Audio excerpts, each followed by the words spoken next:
नाज़रीन आदाब, खास बात में आपका खैर मकदम है। मैं हूं सैयद अहमद जिलानी। सबसे पहले नजर सुर्खियों पर। पठानकोट में हुए दहशतगर्दाना हमले की पंजाब के शाही इमाम ने सख्त लफ्जों में की मजम्मत। कहा, वजीर आजम को इस ताल्लुक से सख्त इक़दाम करने की है जरूरत। मेरठ के सरधना में पेश आया इंसानियत सोज वाकया। अमरूद की कीमत मांगने पर दुकानदार की गर्दन पर किया गया हमला।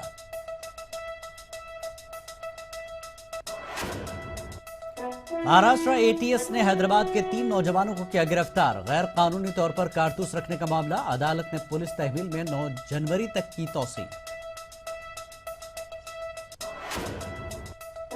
बिहार में अक़लियती मालियाती कारपोरेशन से अब कर्ज हासिल करना आसान होगा। रियासती वज़ीर अक़लियती फलाह ने कहा, वज़ीर आला रोजगार स्कीम को पूरी तरह से किया जाएगा नाफिज। मध्य प्रदेश के आबिद बने मुल्क की नामी कंपनी विप्रो के सीईओ यूरोप और अफ्रीका में भी संभालेंगे कंपनी की कमान।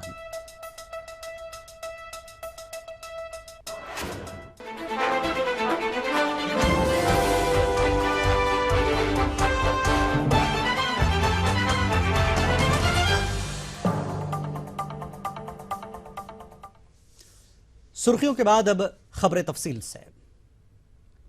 पठानकोट में हुए दहशतगर्दाना हमले की पंजाब के शाही इमाम ने सख्त लफ्जों में मजम्मत की है।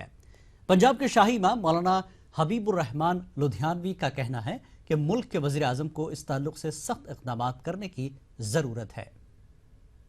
पठानकोट के अंदर जो हमला हुआ दहशतगर्दी, जो पाकिस्तान के आतंकवादियों ने वहाँ हमला किया है, ये बहुत ही मजम्मत है उसकी हमारी। और जिन जवानों ने देश की सलामती के लिए जान दी, उनको सलाम पेश करते हैं। हमें अफसोस है कि भी जो इतना बड़ा हादसा हुआ उसके बावजूद भी हमारे देश के प्रधानमंत्री की डबल पॉलिसी है और आज तक वो मकसद ये है कि भी एक तरफ उनसे दोस्ती का हाथ बढ़ा रहे हैं, जबकि प्रधानमंत्री बनने से पहले वो कहा करते थे कि अभी हम पाकिस्तान का मुंह तोड़ जवाब देंगे। लेकिन आज फुल मेजॉरिटी होने के बावजूद भी वो पाकिस्तान का मुंह तोड़ जवाब नहीं दे सके। तो हमें ये चाहिए था, जिस तरह अभी कि मकसद है कि सऊदी अरब वालों ने ईरान के दहशतगर्दों को फांसी दी और अपना एम्बेसडर वहाँ से वापस बुला लिया, कहाँ से, ईरान से। इसी तरह हिंदुस्तान को चाहिए था कि पाकिस्तान के अंदर जो हिंदुस्तान का एम्बेसडर है उसको फ़ौरन वापस बुलाते और एम्बेसी बंद करते, और हिंदुस्तान के अंदर जो पाकिस्तान का एम्बेसडर है इसको वापस भेजते। क्योंकि इतनी बड़ी दहशतगर्दी कार्रवाई जिससे पूरा देश यानी कि हिल गया और पूरी दुनिया के लोगों की नज़र जो थी वो वहाँ पठानकोट के ऊपर थी।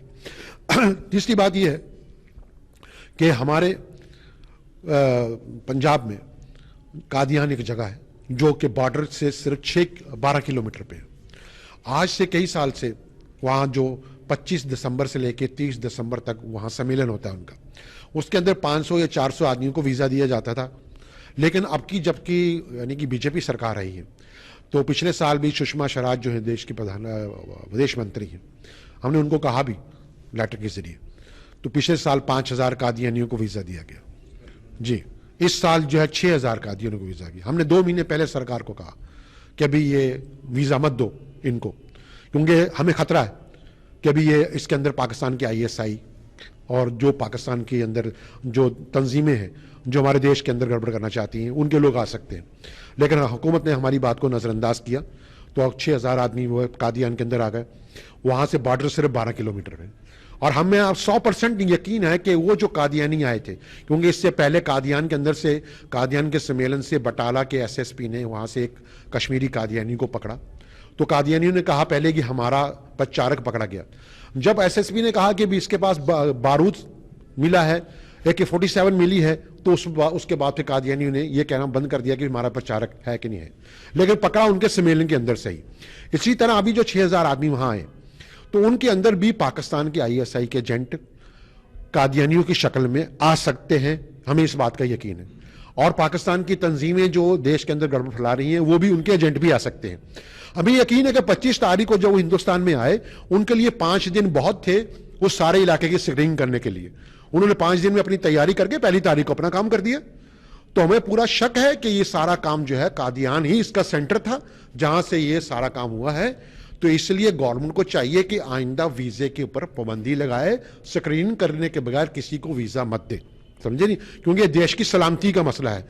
पाकिस्तान के साथ दोस्ती प्यार मोहब्बत जो आपको है वो बाद में, पहले देश की सलामती सबसे बड़ी जरूरी है। मेरठ के सरधना तहसील के इस्लामाबाद गांव में एक हैरत अंगेज वारदात को अंजाम देने का मामला सामने आया है, जहां 1 किलो अमरूद की कीमत अदा करने के तकाजे पर फल फरोख्त करने वाले सद्दाम नाम के शख्स का गला रेत दिया गया। शदीद तौर पर जख्मी सद्दाम जहां अस्पताल में जेर इलाज है, वहीं सद्दाम के अहल खाना मुलजिमीन की गिरफ्तारी और इंसाफ के मुतालबे को लेकर अपने हालात पर आंसू बहा रहे हैं। 1 किलो अमरूद की कीमत पर तनाजा, कीमत मांगने वाले पर जानलेवा हमला। सरधना मेरठ का इंसानियत सोज वाकया। 1 किलो अमरूद की कीमत अदा करने को लेकर पैदा हुआ तनाजा इस अंजाम तक पहुंचेगा, इसका अंदाजा सद्दाम को नहीं था। मेरठ की सरधना तहसील के इस्लामाबाद गांव में सद्दाम फलों का ठेला लगाकर अपनी रोजी का इंतजाम करता है। सद्दाम के अहले खाना के मुताबिक 1 जनवरी को गांव के ही एक अफराद ने सद्दाम से 1 किलो अमरूद खरीदे और दाम अदा करने को लेकर सद्दाम से झगड़ा किया। ताहम शुरुआत में आपस में मामला सुलझा लिए जाने के बावजूद अनीस और दिगर 4 अफराद ने सद्दाम पर जानलेवा हमला करके मारने की कोशिश की। शदीद तौर पर जख्मी हालत में सद्दाम को मेरठ के एक प्राइवेट अस्पताल में दाखिल किया गया है, जहां मुश्किल हालात में सद्दाम की जान बच सकी है। छुरी मारी उन्होंने, तो वे धोखे से फ़ोन करके अपने भांजों को बुलाया। वे 3-4 जन आए और उसके बड़े भाई ने, अनीस ने, और इसने क्या नाम, सुक्के ने, उनसे भांजों ने तो पकड़ा से पीछे से आके उनने जो गैर कानूनी तौर पर कारतूस पाए जाने के मामले में हैदराबाद के 3 नौजवानों को पुलिस ने हिरासत में लिया है। इनके कब्जे से 60 राउंड कारतूस जब्त किए गए हैं। गिरफ्तार किए गए नौजवानों में मोहम्मद मंसूरुद्दीन, मोहम्मद मिसबाउद्दीन जहीर और उमर मोहम्मद गाजी शामिल हैं। तीनों की गिरफ्तारी 31 दिसंबर की रात में उमरखेड़ तहसील के दराटी नामी गांव से उस वक्त की गई थी जब पुलिस नाकाबंदी कर रही थी। आज कोर्ट ने इन तीनों की पुलिस तहवील में 9 जनवरी तक तौसी की है। उधर इन नौजवानों के अहल खाना का कहना है कि कारतूस और हथियार लाइसेंस याफ्ता हैं, इनके बच्चे बेकसूर हैं और इन्हें गैर जरूरी तौर पर फंसाया जा रहा है। मध्य प्रदेश में नीमच के आबिद ने मुल्क की नामी कंपनी विप्रो का सीईओ बनकर अपनी रियासत का नाम रोशन किया है। आबिद 1 फरवरी को विप्रो की ग्लोबल इंफ्रास्ट्रक्चर सर्विसेज के साथ ही यूरोप और अफ्रीका में बिजनेस मैनेजमेंट और मार्केटिंग की कमान संभालेंगे।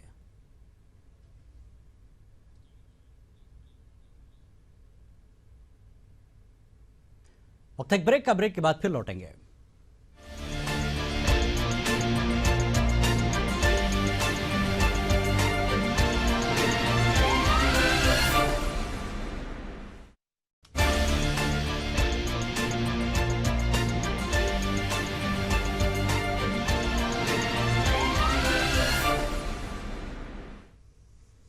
खास बात में एक बार फिर आपका खैर मकदम है। हिंदुस्तान में काफी अरसे से इस्लामिक बैंकिंग या बिला सूदी बैंकिंग का मुतालबा किया जा रहा है। इस बैंकिंग सिस्टम के नाफिज होने की उम्मीद उस वक्त बढ़ गई जब रिजर्व बैंक के एक पैनल ने इसकी सिफारिश की है। वाज़ेह है कि अभी तक हमारे मुल्क में बिला सूदी बैंकिंग निज़ाम राज नहीं है, लेकिन दुनिया के कई ममालिक में इस्लामिक बैंकिंग निज़ाम है।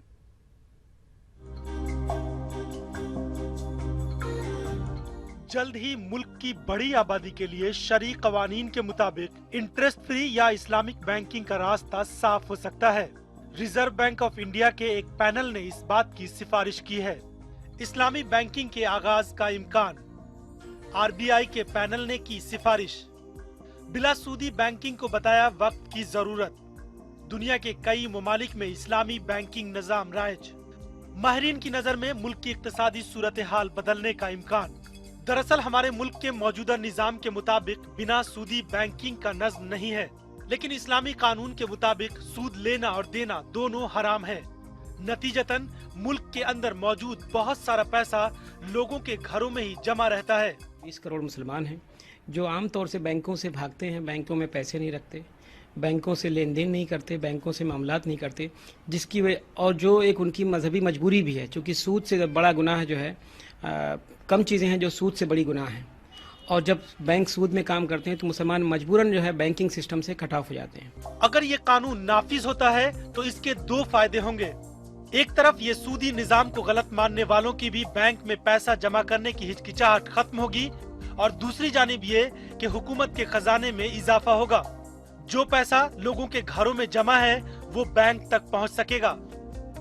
इस्लामिक बैंकिंग से एक सबसे बड़ा फायदा जो सबसे बड़ा और सबसे पहले होगा वो गवर्नमेंट ऑफ इंडिया को होगा, क्योंकि गवर्नमेंट ऑफ इंडिया जो बोरो करती है पब्लिक से पैसा और मार्केट से पैसा, उस पर इंटरेस्ट नहीं लगेगा, तो वो पैसे पर इंटरेस्ट का जो बर्डन है गवर्नमेंट पे वो कम हो जाएगा और उससे उनकी फिस्कल डेफिसिट कम हो जाएगी। इंडिया में 125 करोड़ की आबादी है, बट नॉर्मल स्टॉक मार्केट में भी सिर्फ 2.5 करोड़ अकाउंट खुले हैं। तो अगर हम इस्लामिक बैंकिंग फाइनेंस को आरबीआई परमिशन फुल फ्लेज देती है, Islamic banking could be one another aspect जिसमें हम इसको अल्टरनेटिव इन्वेस्टमेंट फंड तरीके से लॉन्च कर सकते हैं। और इसमें जो हमारे वहाँ मुस्लिम वर्ग है जो करीबन 25 करोड़ आबादी है, तो उनके पास जो पैसा अनलॉक है वो इस्लामिक बैंकिंग के थ्रू इकोनॉमी में आएगा। इस्लामिक बैंकिंग की अहमियत का अंदाजा आप इसी से लगा सकते हैं कि अभी मुल्क में 10 गैर मुल्की बैंक पहले से ही इस्लामी बैंकिंग निजाम के मुताबिक कामकाज कर रहे हैं और ये कारोबार करोड़ों में है। बहरहाल बिना सूदी निजाम अगर नाफिज हो जाता है तो सिर्फ मुसलमान ही नहीं बल्कि मुल्क के पब्लिक सेक्टर बैंकों को भी बड़ा फायदा होगा। माना जा रहा है कि वजीर आजम की financial inclusion scheme Jan Dhan योजना के तहत खाता खुलने वाले में भी मुसलमानों का बड़ा तबका बढ़ चढ़ कर हिस्सा लेगा। बहरहाल देखने वाली बात यह होगी कि रिजर्व बैंक की ये पहल कितनी रंग लाती है। Moinuddin Latif, ETV news, Mumbai.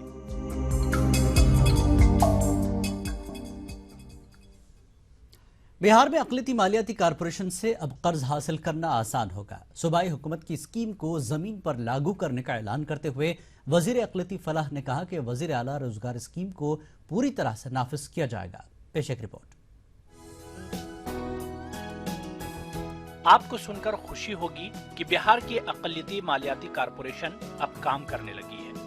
गुज़िश्ता कई दहाइयों से लोगों की तनकीद का निशाना रही कारपोरेशन हमेशा पैसे की कमी का रोना रोती रही है, लेकिन सूबाई हुकूमत की जानिब से मिली साल 2012-13 से शुरू की गई मुख्यमंत्री रोजगार योजना और मुख्यमंत्री शिक्षा योजना के जरिए कारपोरेशन का वकार फिर से बहाल होने लगा है।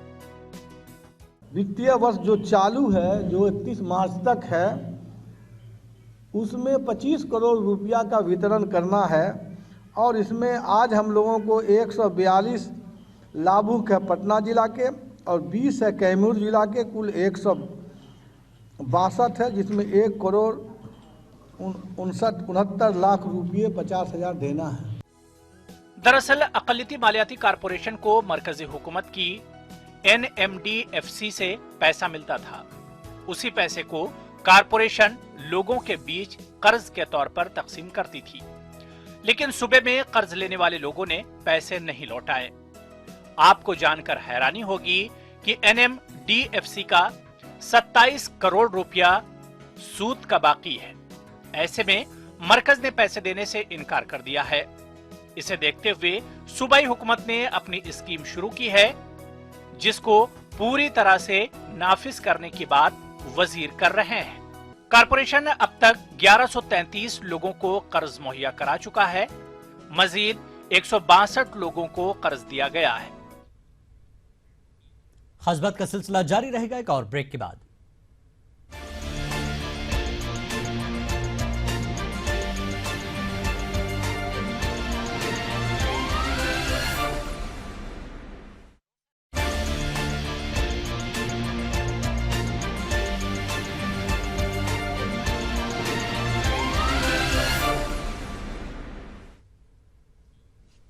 खास बात में एक बार फिर आपका खैर मकदम है। झारखंड सुन्नी वक्फ बोर्ड के CEO नूरुल हुदा ने बोर्ड की असरान और तश्कील के ताल्लुक से जल्द ही नोटिफिकेशन जारी होने की बात कही है। आज बोर्ड के दफ्तर में मुनक्किद मीटिंग में इन्होंने कहा कि बोर्ड में 2 अरकान असम्बली और एक माहिर कानून का नाम शामिल है। मीटिंग में कई मौज़ूआत पर तबादला ख्याल किया गया। इलाहाबाद यूनिवर्सिटी के नए वाइस चांसलर प्रोफेसर रतन लाल हांगलू की तरफ से शोबे उर्दू की तरफ से खुसूसी तवज्जो दिए जाने पर शोबे के सदर प्रोफेसर अली अहमद फातमी ने अपनी खुशी का इजहार किया है। वज़ीर के VC हांगलू ने प्रोफेसर फातमी को यूनिवर्सिटी में नई तश्कील पाने वाली अदबी और सकाफती कमेटी का सरबराह मुकर्रर किया है। यह पहली बार हुआ है कि शोबे उर्दू को सकाफती कमेटी की सरबराही दी गई है। प्रोफेसर अली अहमद फातमी का कहना है कि नए वाइस चांसलर की इस्लाहात से उर्दू वालों के अंदर नई उम्मीदें पैदा हुई हैं।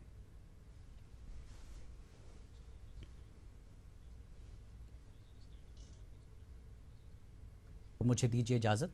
आदाब।